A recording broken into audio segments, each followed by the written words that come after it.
com'era stato seguendo da lì la Via Crucis?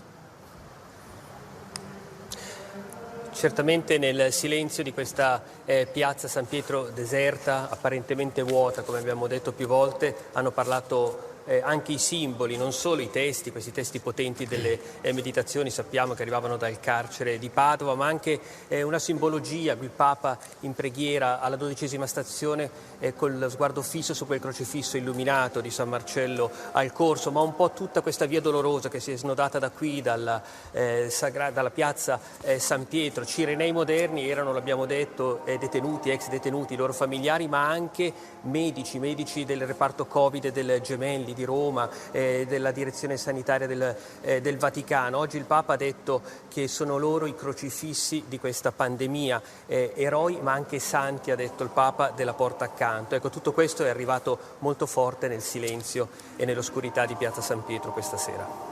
Sì, sono 100 i sacerdoti morti in